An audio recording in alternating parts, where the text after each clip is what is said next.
नमस्कार। आज हम बात करेंगे नवरात्रि की पहली 3 रातों के बारे में। अब इसे 3 अलग अलग कहानियों की तरह मत देखिए। नहीं, ये असल में एक ही देवी की ट्रांसफॉर्मेशन की एक पावरफुल जर्नी है। तो सवाल ये है कि आखिर ये यात्रा है क्या?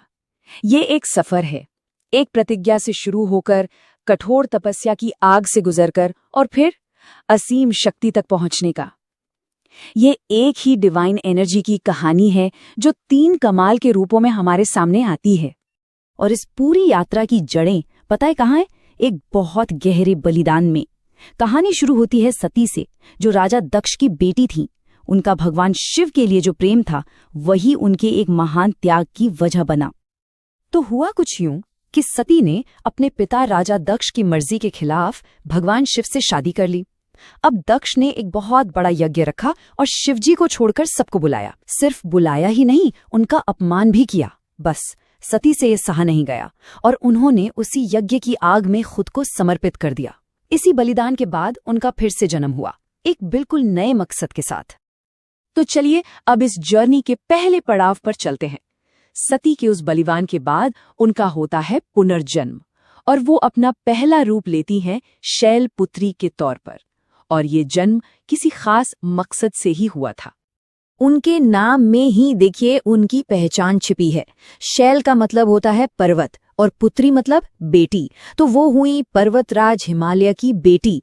और इसी वजह से वो स्थिरता और दृढ़ता मतलब डिटर्मिनेशन की सिंबल हैं। यहीं से उनकी यात्रा की नींव पड़ती है। उनके स्वरूप को देखिए, हर चीज का एक मतलब है। वो नंदी बैल पर सवार है, जो फर्मनेस का प्रतीक है। एक हाथ में त्रिशूल है, पावर का सिंबल, तो दूसरे हाथ में कमल, शांति और पवित्रता का। तो जब आप इन सबको एक साथ देखते हैं तो शैलपुत्री का रूप उस चट्टान जैसे पक्के इरादे को दिखाता है, जिसके बिना कोई भी बड़ा सफर शुरू हो ही नहीं सकता। अच्छा, तो इरादा तो पक्का हो गया है ना, लेकिन मंजिल वो तो अभी बहुत दूर थी। अब शुरू होता है इस यात्रा का दूसरा और शायद सबसे मुश्किल पड़ाव। शैलपुत्री का वो पक्का इरादा अब बदल जाता है ब्रह्मचारिणी की कठोर तपस्या में। और लक्ष्य बस एक था, भगवान शिव को दोबारा पाना। और उनका नाम ब्रह्मचारिणी, इसका मतलब ही यही है, जो तपस्या के रास्ते पर चलती है। ये सिर्फ एक नाम नहीं है, ये उनके अपने लक्ष्य के लिए उनके अटूट डेडिकेशन और डिसिप्लिन का सबूत है। और उनकी तपस्या, अरे उसकी इंटेंसिटी तो हैरान कर देने वाली है। ये कोई मामूली साधना नहीं थी। जरा सोचिए, 1000 साल तक सिर्फ फल खाए, फिर 100 साल तक सिर्फ साग सब्जियां, इसके बाद वो सिर्फ बिल्वपत्र पर रहीं और आखिर में उसे भी छोड़ दिया।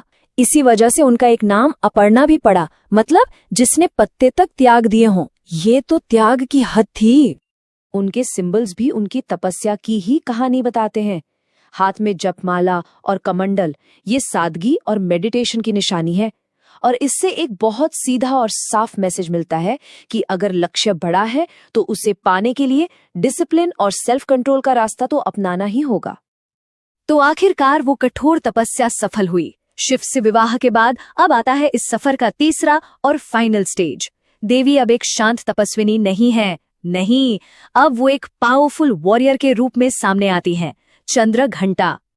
उनका ये नाम चंद्रघंटा इसलिए पड़ा क्योंकि उनके माथे पर घंटे के शेप का एक आधा चांद सजा होता है। और ये चांद उनकी नई डिवाइन पावर, उनकी कृपा और उनकी तेज का सिंबल है। और यहाँ ना उनका एक बहुत ही इंटरेस्टिंग डुअल नेचर देखने को मिलता है।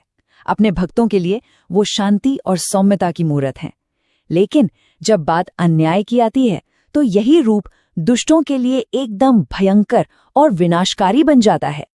उनकी शक्ति की तो कोई सीमा ही नहीं है। उनके 10 हाथ हैं और सब में अलग अलग हथियार। कहते हैं कि उनके माथे पर जो चंद्रघंटा है ना, उसकी आवाज से ही राक्षस डर जाते थे। उन्होंने इसी रूप में शुंभ निशुंभ जैसे बड़े बड़े असुरों को मारा और यूनिवर्स में ऑर्डर को फिर से स्थापित किया। तो ये रूप साहस का प्रतीक है, बुराई के सामने डटकर खड़े होने का। तो हमने 3 देवियों की कहानी देखी, लेकिन क्या ये सच में 3 अलग अलग कहानियां हैं या फिर ये एक ही सफर के 3 बहुत जरूरी पड़ाव हैं जो हमें खुद को बेहतर बनाने और अपनी शक्ति को पहचानने का रास्ता दिखाते हैं?